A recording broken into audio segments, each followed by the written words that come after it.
What's good, everybody? It's your boy Kyle. I'm Joy. And we are the Birds. And we know that for sure this time.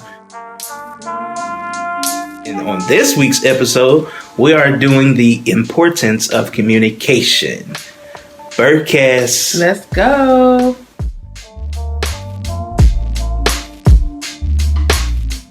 Okay, so as we stated, we are talking about the importance of communication. And my beautiful wife, aka the Stat Queen, has some Stat Queen has some great literature, as my dad would say, to read. Okay, so relationship expert Dr. John Gottman is famous for predicting whether a couple will get divorced within minutes of meeting them. A team of researchers have studied thousands of diverse couples, and they found that it's communication, not conflict, that determines the success of a relationship. So what do you think about that? I believe that he's not God. That's what I believe. All these magical powers. No, I believe that, yes, it is very important to see how someone talks to their significant other. I think that that does kind of help gauge whether or not you communicate effectively to your significant other. I have seen couples that have been communicating with one another out in public, and it didn't look good. I'm gonna be honest with you. They weren't like arguing, but you can tell, like, yo, listen. But you can tell that there was some tension somewhere in the whole situation. And so, yes, effective communicating, because you could communicating effectively is a lot different than yelling and just trying to talk over somebody. Right. Effectively communicating is getting their perspective and trying to help them understand your perspective in a efficient manner. Oh. You liked it? Yeah. Okay. Efficient. Okay. And proficient. Okay. Manner. Don't push it. Okay.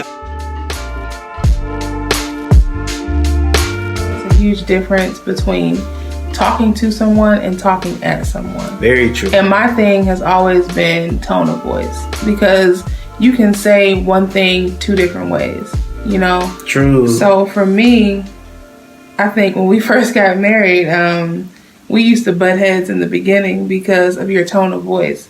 And what I had to realize is that what I perceived as you yelling, you just naturally raise your voice when you get passionate.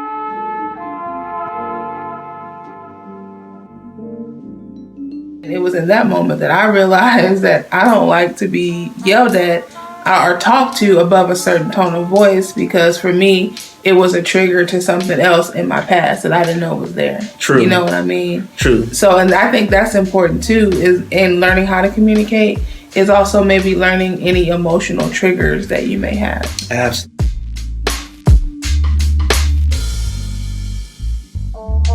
Just to piggyback on that, dealing with your own emotional baggage is actually very important, because you never know that something that happened to you 4 years ago still affects you today, and right. you may not know it at all. Okay. Oh no. Go ahead. So back in the day, in our early years of communicating, I didn't know how. I did not know how to have a conversation because I was such an introverted person. I only talked to like maybe 2 or 3 people, like really talked to and felt comfortable enough to talk to them. So I did not know how to communicate. I did not know how to have a conversation. So if a lot of times he would ask me, just say something, I would completely shut down. And that's when that's an example where you would kind of raise your voice a little bit. Like, I just want you to talk to me. And now I'm like, okay, now you're going to raise your voice. And now I'm shut down even more. Yeah. And you're like, just say something. I'm like, oh God, I don't know what to say. I mean, I had no idea what to say. Yeah. I didn't know how to communicate. So that's something that I had to learn. And marriage definitely taught me how to open up my mouth and verbally express how I feel. Because if I shut down, you have no idea what I'm thinking. You know, I could be thinking True. a million different things. True. And being a woman, I'm already complex. You know, being an individual, really, you're complex. There's a lot of different things that you have going on, and your partner will never really know what you're thinking if you don't speak it. Do you think women are more complex than men?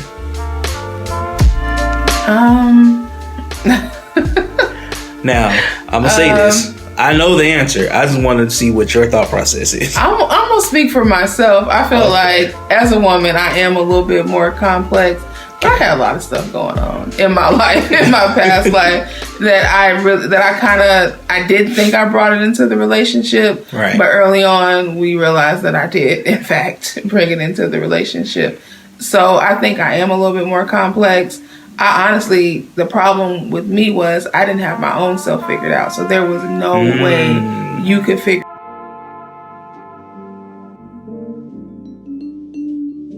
My response was ready before she even said something. It didn't matter. She could say, listen, I really don't know what the color of the sky is. And she can be like, well, I really think the sky is blue. In my mind, I'm like, yeah, I don't care what you say. The sky is black.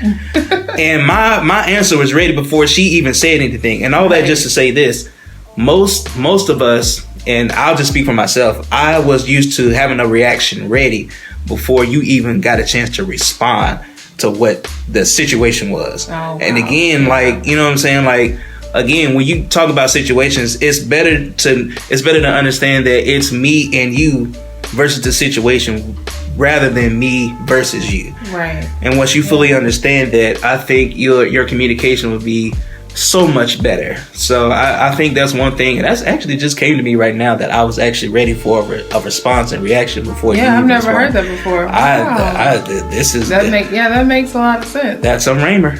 Yeah. That's some Raymer.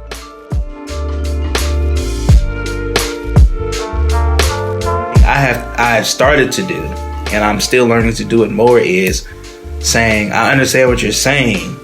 This is what, instead of saying this is what I'm saying, I'll be like, okay, I understand what you're saying, but is this what you're saying? Right. And repeat back. Mm-hmm. Try to repeat back in the same tone. Not necessarily, don't raise your voice or anything like that, but try to understand what they're actually saying. Yeah, because sometimes your perception of what they're saying could be wrong. Man. And you're mad at something and they're like, that's not even what I meant. That's not what I meant, yeah. Because everybody communicates differently. Yep.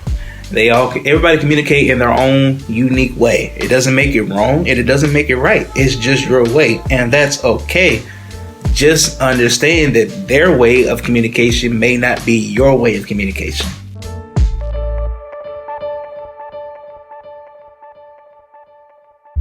Listening, be slow to speak and quick to hear. God gave us 2 ears and 1 mouth for a reason. Yeah. And so if you listen, even if they can't communicate the way that you think they should communicate, if you actually just stay calm and actually listen, they will tell you exactly how they feel. But I feel like you also want to respond and not react.